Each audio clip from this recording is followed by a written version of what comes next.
Welcome back, everyone. In this section of the course, we are going to examine combinatorics and how it relates to probability.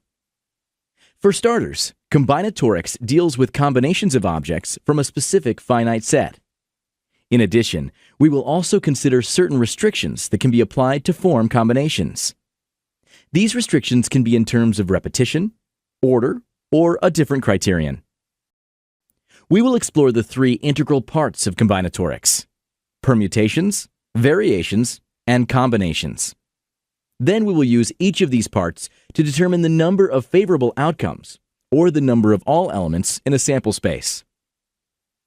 In a previous lecture, we talked about the likelihood of winning the lottery without explaining the whole computational process.